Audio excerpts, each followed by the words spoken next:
بسم اللہ الرحمن الرحیم۔ السلام علیکم۔ اردو اکیڈمی میں خوش آمدید۔ امید ہے آپ ایمان و صحت کی بہترین حالت میں ہوں گے۔ آج ہم پڑھیں گے اسم کی اقسام بلحاظ بناوٹ۔ بناوٹ کے لحاظ سے اسم کی 3 اقسام ہیں: اسم جامد، اسم مصدر، اسم مشتق۔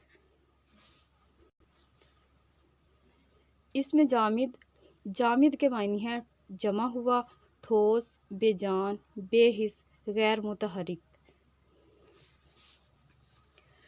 یہ وہ اسم ہے جو نہ خود کسی اسم سے بنا ہو اور نہ اس سے کوئی دوسرا اسم بنے، جیسے گوبھی، میز، اینٹ، درخت، چٹان، دولت، چٹائی، پینسل، کتاب، لکڑی، لوہا، دریا وغیرہ۔ یعنی یہ نہ خود کسی اسم سے بنا ہو اور نہ ہی اس سے کوئی دوسرا لفظ بن سکے۔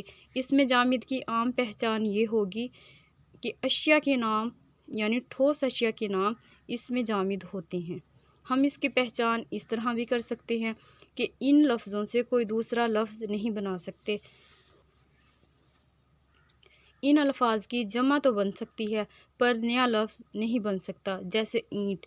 اینٹ سے کوئی نیا لفظ نہیں بنے گا لیکن جمع بن جائے گی، اینٹ کی جمع اینٹیں۔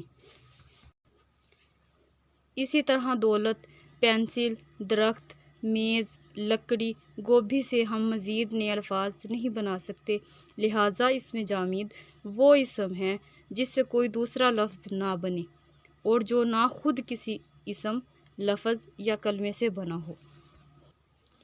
اسم مصدر، مصدر کہتے ہیں نکلنے کی جگہ یا صادر ہونے کی جگہ۔ یہ وہ اسم ہے جو خود تو کسی اسم سے نہ بنے لیکن اس سے بہت سے اسم اور فعل بنے، جیسے جانا، بنانا، لکھنا، پڑھنا وغیرہ۔ مصدر کی علامت، اردو زبان میں مصدر کی علامت نا ہے، نون الف نا ہے۔ مثلاً پڑھنا، بیٹھنا، سونا وغیرہ۔ کچھ الفاظ ایسے بھی ہوتے ہیں جن کے آخر میں نا آتا ہے لیکن وہ مصدر نہیں ہوتے،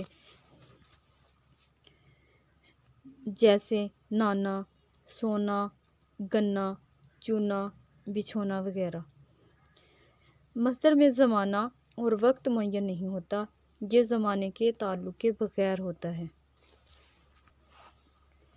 مصدر وہ اسم جو کام کے معنی دے لیکن اس میں کوئی زمانہ نہیں پایا جاتا۔ اس کو ہم اس طرح بھی جان سکتے ہیں کہ جس طرح کسی چیز کا نام ہوتا ہے، جگہ کا نام ہوتا ہے، اسی طرح کام کا بھی نام ہوتا ہے، جیسے پڑھنا، کھیلنا، جانا، آنا، کھانا، پینا وغیرہ۔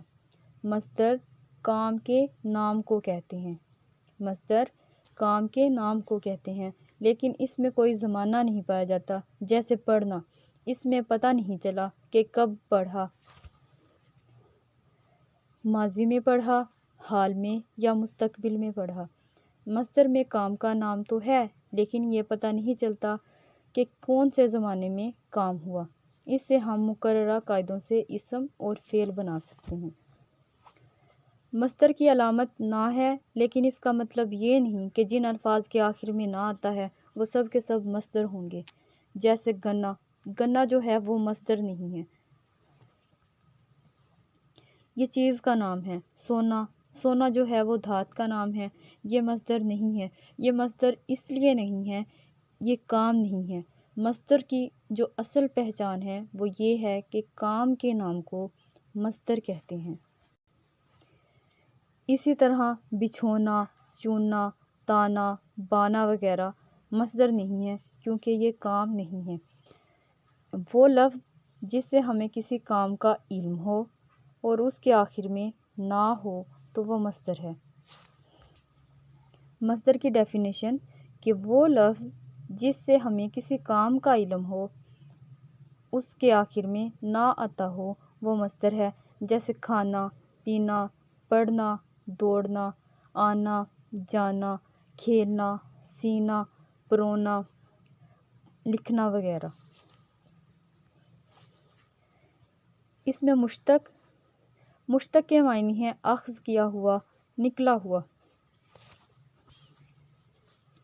اسم مشتق وہ اسم ہے جو خود تو مصدر وغیرہ سے بنے لیکن اس سے پھر کوئی لفظ نہ بنے، یعنی یہ خود تو مصدر سے بنتا ہے لیکن جو الفاظ بنیں گے ان سے آگے کوئی اور لفظ نہ بنے، جیسے لکھنا۔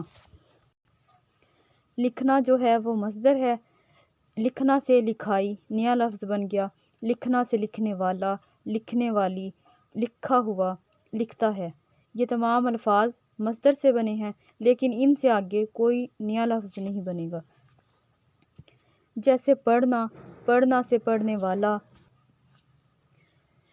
پڑھنا، پڑھنا سے پڑھنے والا، پڑھنے والی، پڑھا ہوا الفاظ بنتے ہیں لیکن اس سے آگے کوئی نیا لفظ نہیں بنے گا، جیسے بولنا، بولنا سے بول، بولنے والا، بولتے ہوئے وغیرہ۔ یعنی وہ لفظ جس سے نیا لفظ بن سکتا ہو اس میں مشتق کہلاتا ہے، جیسے کھیلنا، کھیلنا سے کھلاڑی، کھیلنا سے کھیل، کھیلنا سے کھیلنے والا، کھیلتا ہے، کھیلے گا وغیرہ، لیکن اس کے بعد مزید الفاظ نہیں بن سکتے۔ ایک بار ریوائز کر دیتی ہوں۔ بناوٹ کے لحاظ سے اسم کی 3 اقسام ہیں: اسم جامد، اسم مصدر، اسم مشتق۔ جامد جو نہ خود کسی اسم سے بنے اور نہ اس سے کوئی دوسرا اسم بن سکے۔ اسم مصدر وہ اسم جو خود تو کسی اسم سے نہ بنا ہو مگر اس سے مزید الفاظ بنائے جا سکیں۔ اسم مشتق وہ اسم جو مصدر سے نکلا ہو لیکن اس سے مزید الفاظ نہ بنائے جا سکیں۔ امید ہے یہاں تک آپ کو سمجھ آ گیا ہوگا۔ انشاءاللہ اگلی ویڈیو میں پڑھیں گے اسم معرفہ کی اقسام کے بارے میں۔ اللہ تعالی ہم سب کو اپنے حفظ و امان میں رکھے۔ تب تک کے لیے اللہ حافظ۔